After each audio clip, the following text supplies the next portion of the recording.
ನಮಸ್ಕಾರ ವೀಕ್ಷಕರೇ. ಕಾಲಜ್ಞಾನದ ಬಗ್ಗೆ ಎಷ್ಟೆಷ್ಟು ವಿಷಯಗಳು ಮಾತಾಡ್ತಾ ಇರ್ತೀವಿ. ಕಾಲಜ್ಞಾನದ ನಂಬೋರು, ಕಾಲಜ್ಞಾನದ ಬಗ್ಗೆ ತಿಳ್ಕೋಬೇಕು ಅನ್ನೋರು, ಕಾಲಜ್ಞಾನದ ಬಗ್ಗೆ ಯೋಚನೆ ಇರೋರು, ಇನ್ನು ಮುಂದೆ ಆಗ್ತಾ ಇರುವಂಥ ವಿಷಯಗಳನ್ನ ಡಿಸ್ಕಸ್ ಮಾಡಬೇಕು ಅನ್ನೋರು ಮಾತ್ರ ಈ ಪ್ರೋಗ್ರಾಮ್ನ ನೋಡಿ. ಎಲ್ಲರಿಗೂ ಅಲ್ಲ ಈ ಪ್ರೋಗ್ರಾಮ್. ಇನ್ನು ಈ ಪ್ರೋಗ್ರಾಮಲ್ಲಿ ನಾವು ಮಾತಾಡ್ತಾ ಇರೋದು ಮುಂದೆ ಒಂದು ದಿನ ಒಗ್ಗೂಡೋ ಟೈಮ್ ಬರುತ್ತೆ ಅಂತ ಹೇಳಿದ್ನಲ್ಲ, ಆ ಟೈಮ್ ಈಗ ಬಂದಿದೆ. ಇನ್ನು ಮುಂದೆ ಜನರು ಒಗ್ಗೂಡೋ ಕೆಲಸ ಮಾಡಬೇಕಾಗುತ್ತೆ. ಹೇಗೆ, ಎಲ್ಲಿ ಅನ್ನೋದನ್ನ ಈಗ ನಾನು ಡಿಸ್ಕಸ್ ಮಾಡ್ತಾ ಹೋಗ್ತೀನಿ. ಇಷ್ಟ ಇದ್ದವ್ರು ಮಾತ್ರ ಪ್ರೋಗ್ರಾಮ್ ನೋಡಿ ಅಂತ ಅದಕ್ಕೆ ಹೇಳ್ತಾ ಇರೋದು. ಕಲ್ಕಿ ಹಾದಿ ಶುರು ಅನ್ಕೊಳ್ಳಿ. ಕಲ್ಕಿ ಭಗವಾನ್ ದಾರಿನಲ್ಲಿ ಹೋಗ್ತಾ ಇರಬೇಕು ಅನ್ಕೊಂಡಿರೋರು, ಇನ್ನು ಸತ್ಯಯುಗದ ಬಗ್ಗೆ ಯೋಚನೆ ಮಾಡ್ತಾ ಇರೋರು, ಇನ್ನು ಬೇರೆ ಬೇರೆ ಜನ ಏನೇನೋ ಹೇಳ್ತಾರೆ, ಕೆಡಿಸ್ತಾ ಇರ್ತಾರೆ. ಸ್ವಾಮಿ, ನಾನು ಯಾರು ನಂಬಬೇಕು, ಯಾವುದನ್ನು ಬಿಡಬೇಕು, ಯಾವುದನ್ನು ಫಾಲೋ ಮಾಡಬೇಕು ಅನ್ನೋರು ಮಾತ್ರ ಈ ಪ್ರೋಗ್ರಾಮು ತಿಳ್ಕೋಬೇಕು ಅನ್ನೋರಿಗೆ ಟೈಮ್ ಇದ್ರೆ ಒಂದು 8 ರಿಂದ 10 ನಿಮಿಷ ಪ್ರೋಗ್ರಾಮ್ ನೋಡಿ. ಇಲ್ಲ ಅಂದರೆ ಜಾಸ್ತಿ ತಲೆ ಕೆಡಿಸ್ಕೊಳ್ಳೋದಕ್ಕೆ ಹೋಗ್ಬೇಡಿ, ಬೇರೆ ಪ್ರೋಗ್ರಾಮ್ ನೋಡ್ತಾ ಹೋಗಿ. ಇನ್ನು ಇವತ್ತಿನ ವಿಷಯ ನಾವು ಮಾತಾಡ್ತಾ ಇರೋದು, ಎಷ್ಟೆಷ್ಟೋ ಜನ ಈ ವಿಡಿಯೋಗಳನ್ನ 2 years 3 years ಇಂದ ನೋಡ್ತಾ ಇದ್ದೀವಿ. ಬಿಫೋರ್ ಇದ್ರ ಬಗ್ಗೆ ಯಾರಿಗೂ ಅಷ್ಟೊಂದು ಜ್ಞಾನ ಇರಲಿಲ್ಲ. ಮೊದಲು ಕಾಲಜ್ಞಾನ ಇತ್ತು, 600 ವರ್ಷ 800 ವರ್ಷದ ಮುಂಚೆ ಬರೆದಿರೋ ಅಂಥದ್ದು. ಅದ್ರ ಬಗ್ಗೆ ಯಾರು ಅಷ್ಟೊಂದು ಯೋಚನೆ ಮಾಡಿರಲಿಲ್ಲ. ಯಾರೋ 100ರಲ್ಲಿ ಒಬ್ಬರು ಇಬ್ಬರು ಇದ್ರ ಬಗ್ಗೆ ಅಧ್ಯಯನ ಮಾಡ್ತಾ ಇದ್ರು. ಎಕ್ಸಾಂಪಲ್ ಗುರುದೇವ್ ಸರ್ ಬಗ್ಗೆ ನಿಮಗೆ ಗೊತ್ತು, ಅವರು ಒಂದು 50 ವರ್ಷದಿಂದ ಈ ಕಾಲಜ್ಞಾನದ ಬಗ್ಗೆ ಅಧ್ಯಯನ ಮಾಡ್ತಾ ಇದ್ದಾರೆ. ಇನ್ನು ಉಳ್ವಿ ಚನ್ನಬಸವಣ್ಣ ಸ್ವಾಮಿಗಳು, ಅವರು ಕೂಡ ಇದ್ರ ಬಗ್ಗೆ ಒಂದು 35 ವರ್ಷದಿಂದ ಅಧ್ಯಯನ ಮಾಡ್ತಾ ಇದ್ದಾರೆ. ಇನ್ನು ಈ ಕಡೆ ಸತೀಶ್ ಸರ್ ಅವರು, ಇವರು ಕೂಡ ಇದ್ರ ಬಗ್ಗೆ ಅಧ್ಯಯನ ಮಾಡ್ತಾ ಇದ್ದಾರೆ. ಅಮರ ಗುರುಗಳ ನೇತೃತ್ವದಲ್ಲಿ ಎಷ್ಟೆಷ್ಟೋ ವಿಷಯಗಳನ್ನ ತಿಳ್ಕೊಂಡಿದ್ದಾರೆ. ಅಮರ ಗುರುಗಳು ಕೂಡ ಇದ್ರ ಬಗ್ಗೆ ಅಧ್ಯಯನ ಮಾಡಿದ್ರು. ಎಲ್ಲರೂ ಒಂದೇ ವಿಷಯಗಳನ್ನ ಅಧ್ಯಯನ ಮಾಡ್ಕೊಂಡು ಬಂದ್ರು, ಜನರಿಗೆ ತಿಳಿಸೋ ಕೆಲಸ ಮಾಡೋಣ ಅಂತ ವೇಟ್ ಮಾಡ್ತಾ ಇದ್ರು. ಬಟ್ ಸಮಯ ಬಂದಿರಲಿಲ್ಲ ಅನ್ಕೊಳ್ಳಿ. ಸಮಯ ಯಾವಾಗ ಬರುತ್ತೆ ಆವಾಗ ತಿಳಿಸ್ಬೇಕಾಗತ್ತೆ. ಆ ಸಮಯ ಈಗ ಬಂದಿದೆ. ಎಷ್ಟೆಷ್ಟೋ ಪ್ರೋಗ್ರಾಮ್ ಇದಕ್ಕಿಂತ ಮುಂಚೆನೂ ಬಂದಿದೆ. 2012 ಬಗ್ಗೆ ಎಷ್ಟೆಷ್ಟೋ ಜನ ತಿಳ್ಕೊಂಡ್ರು, ಬಟ್ ಏನು ಆಗ್ಲಿಲ್ವಲ್ಲ ಅನ್ನೋದ್ರ ಒಂದು ಯೋಚನೆಯಿಂದ ಜನ ಇದ್ರ ಬಗ್ಗೆ ಡಿಸ್ಕಸ್ ಮಾಡೋದು ಮರ್ತ್ಬಿಟ್ರು. ಬಟ್ 2020ರಿಂದ ಈ ವಿಷಯಗಳ ಬಗ್ಗೆ ಜಾಸ್ತಿ ತಿಳ್ಕೊಳ್ಳೋದಕ್ಕೆ ಜನ ಮುಂದುವರೆದ್ರು. ಯಾವ್ದು ಸರಿ, ಯಾವ್ದು ತಪ್ಪು, ಯಾಕೆ ನಾವು ಇದನ್ನು ಫಾಲೋ ಮಾಡಬೇಕು ಅಂತ ತಿಳ್ಕೊಳ್ತಾ ಹೋದ್ರು. ಅದರಲ್ಲಿ ಕಾಲಜ್ಞಾನ ಅನ್ನೋದು ಮುಂದೆ ಆಗುವಂಥ ಬದಲಾವಣೆಗಳನ್ನ ತಿಳಿಸ್ತಾ ಹೋಯ್ತು. ಅದರಲ್ಲಿ ಎಷ್ಟೆಷ್ಟು ನಿಜ ಆಗೋಗಿದೆ, ಈಗಲೂ ಕೂಡ ಆಗ್ತಾ ಇರೋದ್ರಿಂದ ಮುಂದೆ ಆಗುವಂಥದ್ರ ಬಗ್ಗೆ ಅರಿವಿರೋರೆಲ್ಲ ಒಂದು ಗ್ರೂಪ್ ಆಗ್ತಾ ಹೋಗ್ತಾ ಇದ್ದಾರೆ. ಯಾವ ಕಡೆಯಿಂದ ಗ್ರೂಪ್ ಆಗ್ತಾ ಇದ್ದಾರೆ? ಮನೆಯಲ್ಲೇ ಕುತ್ಕೊಂಡು ಗ್ರೂಪ್ ಆಗ್ತಾ ಇದ್ದಾರೆ ಅಷ್ಟೇ. ಅಲ್ಲಲ್ಲೇ ವಾಟ್ಸಪ್ ಗ್ರೂಪ್ಗಳಾಗ್ತಾ ಇದೆ. ಎಷ್ಟೆಷ್ಟು ಜನ ವಿಷಯಗಳನ್ನ ಹಂಗಾಗಿ ಶೇರ್ ಮಾಡ್ತಾರೆ. ಇನ್ನು ಕೆಲವೊಬ್ರು ನೆಗೆಟಿವ್ ಆಗಿ ಹೇಳ್ತಾ ಇದ್ದಂಗೆ ಮೈಂಡ್ ಟೋಟಲಿ ಕನ್ಫ್ಯೂಷನ್ ಅನ್ನೋದು ಕ್ರಿಯೇಟ್ ಆಗ್ಬಿಡುತ್ತೆ. ಇದು ಸರಿನಾ ತಪ್ಪಾ ಅಂತ ಯೋಚನೆ ಮಾಡೋದಕ್ಕೆ ಹೋಗೋದಿಲ್ಲ. ಅಂತ ಪರಿಸ್ಥಿತಿ ಜನರಲ್ಲಿ ಕಾಡ್ತಾ ಇದೆ. ಇದನ್ನೆಲ್ಲ ಸರಿ ಮಾಡಬೇಕು ಅಂದರೆ ಒಂದು ಡಿಸ್ಕಷನ್ ಮಾಡುವಂಥ ವೇದಿಕೆ ಆಗಬೇಕು. ಯಾವ ಸರಿ, ಯಾವ ತಪ್ಪು. ಈಗ ಯಾರೋ ಒಬ್ರು ಒಂದು ಫೋಟೋ ಕೊಟ್ಬಿಟ್ಟು ಇವರೇ ಭಗವಂತ, ಇವ್ರನ್ನ ಪೂಜೆ ಮಾಡು ಅಂತ ಹೇಳಿರ್ತಾರೆ. ಜನ ಅವ್ರನ್ನ ಪೂಜೆ ಮಾಡೋದಕ್ಕೆ ಹೋಗ್ತೀವಿ, ಬಟ್ ಪ್ರಾಬ್ಲಮ್ಗಳನ್ನ ಫೇಸ್ ಮಾಡ್ತೀವಿ. ಇನ್ನೊಬ್ರು ಯಾರೋ ಒಬ್ರು ಹೇಳ್ತಾರೆ 10,000 ಖರ್ಚು ಮಾಡು, 15,000 ಖರ್ಚು ಮಾಡು, ಇದನ್ನು ಫಾಲೋ ಮಾಡೋದೇ ಸಾಕು, ನಿಮ್ಗೆ ಒಳ್ಳೆ ಸಿಗುತ್ತೆ ಅಂತ. ಅದನ್ನು ಮಾಡಿರ್ತೀವಿ, ನಮ್ಗೇನು ಸಿಕ್ಕಿರೋದಿಲ್ಲ. ಇನ್ನು ಯಾರೋ ಒಬ್ರು ಸಿಕ್ಕಿರ್ತಾರೆ, ಇವರೇ ನಿಜವಾದ ಗುರುನ ಅಂತ ಡಿಸೈಡ್ ಮಾಡೋದಕ್ಕೂ ಆಗಿರೋದಿಲ್ಲ. ಅಂಥ ಪರಿಸ್ಥಿತಿನ ಬದುಕ್ತಾ ಇರ್ತೀವಿ. ಒಟ್ಟಿನಲ್ಲಿ ಇಂಥದ್ದನ್ನೆಲ್ಲ ಸರಿ ಮಾಡೋ ಅಂಥ ಒಂದು ವೇದಿಕೆಯನ್ನು ಸೃಷ್ಟಿಯಾಗಬೇಕು. ಇನ್ನು ಮೊನ್ನೆ ಕೂಡ ಯಾರೋ ಒಬ್ರು ಫೋನ್ ಮಾಡಿದ್ರು, ಬಿಜಾಪುರ ಬೆಳಗಾವಿ ಈ ಕಡೆಯಿಂದ, ಕಲ್ಕಿ ಭಗವಾನ್ ಬರ್ತಾರೆ ನಾವು ಕೇಳ್ತಾ ಇದ್ದೀವಿ, ನೋಡ್ತಾ ಇದ್ದೀವಿ. ಆದರೆ ಯಾವಾಗ ಬರ್ತಾರೆ, ಯಾವ ರೀತಿ ಬರ್ತಾರೆ, ಬರಲೇ ಇಲ್ಲ ಅಂದರೆ ಏನಾಗುತ್ತೆ ಅನ್ನೋ ಒಂದು ಪ್ರಶ್ನೆ ಅವರಲ್ಲೂ ಕೂಡ ಇದೆ. ಅದರಲ್ಲಿ ಈ ವಿಡಿಯೋ ಒಂದು ಸಲ ನೋಡಿ ಇವ್ರು ಏನು ಹೇಳ್ತಾರೆ ಈ ವ್ಯಕ್ತಿ ಅನ್ನೋದನ್ನ. अरे इस ब्रह्मांड में ना विष्णु का अस्तित्व है, खत्म हो गए, मनुष्य बन गए. विष्णु, ब्रह्मा, शिव शंकर सब मनुष्य बन गए. अगर शंकर में ताकत होती तो सोमनाथ का मंदिर 17 बार टूट गया माँ गजनवी ने, तो बचाता ना. लोगों के मन में प्रश्न नहीं होता है. वो सही है, लेकिन उसका लाखों धरती पर हिंदू मंदिर लोगों ने तोड़ के मस्जिदें बना दी. तो भगवान कहाँ गया था? हिंदुओं की कत्लेआम होती थी, औरतों को उठा के ले जाते, गुलाम बनाते थे. तो उसी टाइम नहीं चिल्लाते होंगे, उसी टाइम भगवान बचाने आया. नहीं, जो अपने मंदिरों को नहीं बचाता वो मनुष्य को क्या बचाएगा? कॉमन सेंस की बात है. सनातन का मतलब क्या है? जो शाश्वत है, जो शाश्वत है, रियलिटी है, जो हमेशा अमर है, अमर लोक है, वो रियलिटी है. अमर लोक को तो ब्रह्म लोक कहो, परम धाम कहो, वो शाश्वत है. ये तो मृत्यु लोक है. अब मृत्यु लोक में कहेंगे भगवान ऊपर से नीचे तुम्हें बचाने आएगा. ಇವ್ರು ಹೇಳಿದ್ದನ್ನ ಕೇಳಿಸ್ಕೊಂಡ್ರಿ ಅನ್ಕೊಂತೀನಿ. ಮೃತ್ಯು ಲೋಕ ಮತ್ತೆ ಅಮರ ಲೋಕದ ಬಗ್ಗೆ ಮಾತಾಡ್ತಾರೆ. ಈಗ ಜನರು ನಾವೇನ್ ಮಾಡ್ತಾ ಇದೀವಿ, ಮೃತ್ಯು ಲೋಕದಲ್ಲಿ ಬದುಕ್ತಾ ಇದೀವಿ, ಕಷ್ಟ ನಷ್ಟ ಎಷ್ಟೆಷ್ಟೋ ತೊಂದರೆಗಳು, ಬೇರೆ ಬೇರೆ ದಾರಿಗಳು ಏನೇನೋ ತೋರಿಸ್ತಾ ಇರ್ತಾರೆ. ಒಬ್ಬೊಬ್ರು ಒಂದೊಂದು ದಾರಿ ತೋರಿಸ್ತಾ ಇರ್ತಾರೆ, ಯಾವ ದಾರಿ ಹೋಗ್ಬೇಕು ಅನ್ನೋದು ಕನ್ಫ್ಯೂಷನ್ ಇರುತ್ತೆ. ಇವರೊಂದು ಪಾಯಿಂಟ್ ಹೇಳಿದ್ರು, ಭಗವಂತ ದೇವರುಗಳೆಲ್ಲ ಕೂಡ ಈಗ ಮನುಷ್ಯ ಜನ್ಮ ಎತ್ಬಿಟ್ರು, ಭೂಮಿ ಮೇಲೆ ಬದುಕ್ತಾ ಇದ್ದಾರೆ. ಅವರು ದೇವತೆಗಳು ಅಂತ ಅವ್ರಿಗೆ ಅನುಭವ ಆಗಿ ಜನರನ್ನ ಕಾಪಾಡೋ ಕೆಲಸ ಮಾಡ್ಬೇಕಾಗತ್ತೆ. ಯಾವಾಗ ಆಗುತ್ತೆ ಯಾರಿಗೂ ಗೊತ್ತಿಲ್ಲ. ಆ ರೀತಿ ಆಗೋಗಿದ್ದಿದ್ರೆ ಜನರ ಮೇಲೆ ಇಷ್ಟೊಂದು ದಾಳಿ ಆಗ್ತಾ ಇತ್ತು, ಎಷ್ಟೊಂದು ನಷ್ಟ ಕಷ್ಟ ಅನುಭವಿಸ್ತಾ ಇದ್ದಾರೆ. ಅದನ್ನ ಯಾಕೆ ದೇವರುಗಳು ಸರಿ ಮಾಡಿಲ್ಲ ಅನ್ನೋ ಒಂದು ಪ್ರಶ್ನೆ ಕೇಳ್ತಾರೆ. ಇನ್ನು ದೇವಸ್ಥಾನಗಳನ್ನ ಲೂಟಿ ಮಾಡೋದು, ಎಷ್ಟೆಷ್ಟೋ ದೇವಸ್ಥಾನ ಒಡೆದಾಕಿದ್ರು ದೇವರುಗಳು ಯಾಕೆ ಸುಮ್ಮನೆ ಇದ್ದಾರೆ ಅನ್ನೋ ಪ್ರಶ್ನೆ ಇವರು ಕೇಳ್ತಾ ಇದ್ದಾರೆ. ಹೌದಲ್ವಾ, ಇದು ಸತ್ಯ ಅಲ್ವಾ ಅಂತ ಅನ್ನಿಸ್ಬಿಡುತ್ತೆ. ಎಲ್ಲದಕ್ಕೂ ಪ್ರಕೃತಿನಲ್ಲಿ ಉತ್ತರ ಇದ್ದೇ ಇರುತ್ತೆ. ಅವರೊಂದು ಮಾತು ಹೇಳಿದ್ರು, ಮೃತ್ಯು ಲೋಕದಲ್ಲಿ ಇದೀವಿ, ಅಮರ ಲೋಕದ ಕಡೆ ಹೋಗ್ಬೇಕಾಗತ್ತೆ. ನಾವು ಮೋಕ್ಷ ಲೋಕ ಅಂತಾನೆ ಇಟ್ಕೊಳ್ಳಿ. ಆ ಮೋಕ್ಷ ಲೋಕಕ್ಕೆ ಹೋಗ್ಬೇಕು ಅಂದ್ರೆ ಯಾವುದು ದಾರಿ, ಯಾವ ಗುರುನ ಫಾಲೋ ಮಾಡಬೇಕು, ಏನ್ ಮಾಡಿದ್ರೆ ಹೋಗ್ತೀವಿ? ಎಲ್ಲರೂ ಕೊನೆಗೆ ಪ್ಲಾನ್ ಮಾಡೋದು ಒಂದೇ, ಮೋಕ್ಷ. ನಾವು ಮೋಕ್ಷ ಬೇಕು. ಯಾಕೆ ಮೋಕ್ಷ ಬೇಕು? ಮೃತ್ಯು ಲೋಕದಲ್ಲಿ ಅದು ಸಿಗೋದಿಲ್ಲ, ನೆಮ್ಮದಿ ಅನ್ನೋದಿರೋದಿಲ್ಲ, ಖುಷಿ ಅನ್ನೋದು ಶಾಶ್ವತವಾಗಿ ಯಾವುದೂ ಸಿಗೋದಿಲ್ಲ. ಯಾವುದು ಶಾಶ್ವತ ಅನ್ನೋ ಅದು ನಾವು ಹೋಗ್ಬೇಕಾಗಿರೋದು, ಅದು ಮೋಕ್ಷ ಲೋಕ, ಅಮರ ಲೋಕ.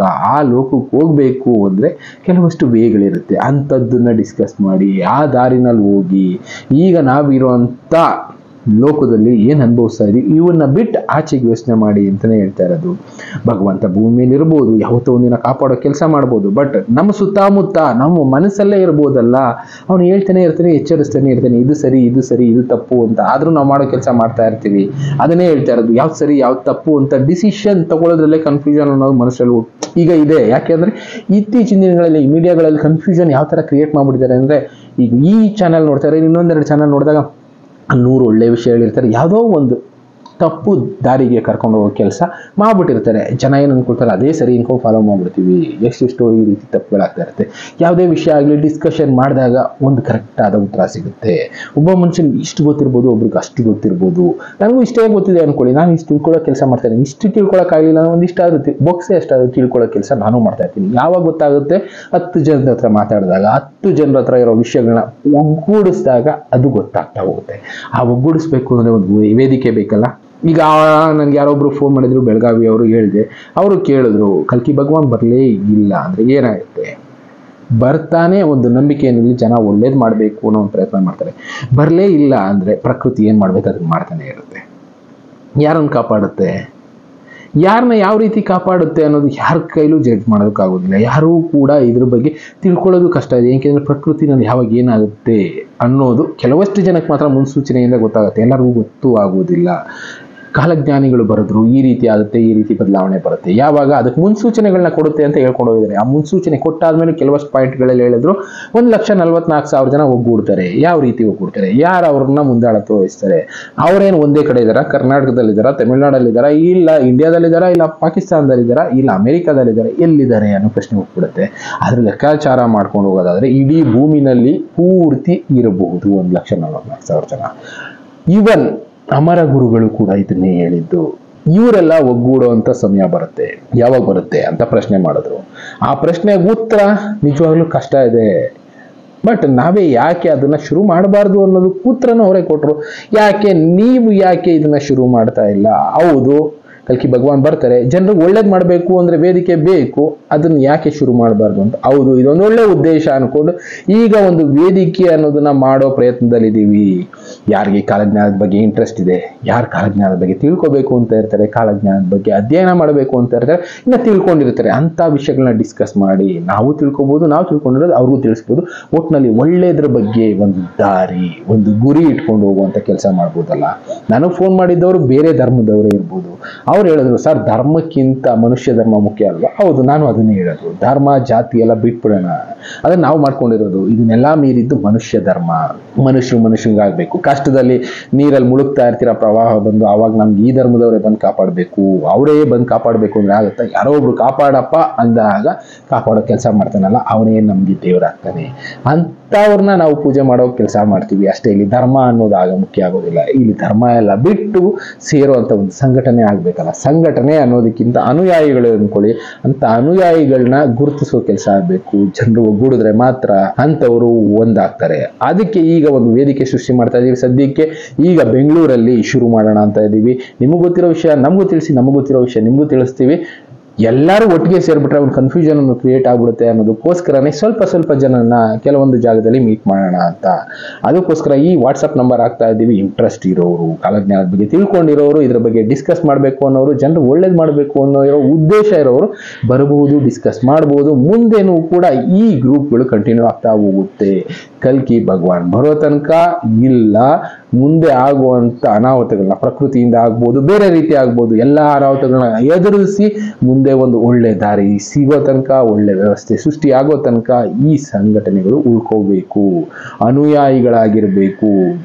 ಇಲ್ಲಿ ಧರ್ಮ ದುಡ್ಡು ಅನ್ನೋದಕ್ಕಿಂತ ಒಳ್ಳೆ ದಾರಿ, ಒಳ್ಳೆ ಗುರಿ ಅಷ್ಟೇ ಇರುತ್ತೆ. ಅಂತ ಒಂದು ವೇದಿಕೆಗೆ ಇವತ್ತು ನಾವು ಒಂದು ನಾಂದಿ ಹಾಕೋ ಕೆಲಸ ಮಾಡ್ತಾ ಇದ್ದೀವಿ. ನಮ್ಮ ಜೊತೆ ಸೇರಬೇಕು ಅನ್ನೋರು ಈ ವಾಟ್ಸಪ್ ನಂಬರ್ಗೆ ಜಸ್ಟ್ ನಿಮ್ಮ ಹಾಯ್ ಅನ್ನೋದನ್ನ ಕಳಿಸಿ, ನಿಮ್ಗೂ ಇಂಟ್ರೆಸ್ಟ್ ಇದೆ ಅನ್ನೋದು ಮಾತ್ರ ಕಳಿಸಿ, ಬೇರೆ ಡೀಟೇಲ್ ಎಲ್ಲ ಕಳಿಸ್ಬಿಡಿ. ಏನಕ್ಕೆ ನೋಡೋದಕ್ಕಾಗೋದಿಲ್ಲ, ಟೈಮು ಸಿಗೋದಿಲ್ಲ. ಸದ್ಯಕ್ಕೆ ಕೆಲವೊಂದು ಜಾಗದಲ್ಲಿ ಬೆಂಗಳೂರಲ್ಲಿ ಶುರು ಮಾಡ್ತಾ ಇದ್ದೀವಿ. ನೆಕ್ಸ್ಟ್ ಹೋಗ್ತಾ ಕರ್ನಾಟಕದಲ್ಲಿ ಎಲ್ಲೆಲ್ಲಿ ಅನುಕೂಲ ಆಗುತ್ತೆ ಆ ಜಾಗಕ್ಕೆ ಹೋಗಿ ಆ ವಿಷಯಗಳನ್ನ ಡಿಸ್ಕಸ್ ಮಾಡೋಣ. ಆ ವಿಷಯಗಳನ್ನ 4 ಜನಕ್ಕೆ ತಿಳಿಸೋ ಕೆಲಸ ಮಾಡೋಣ.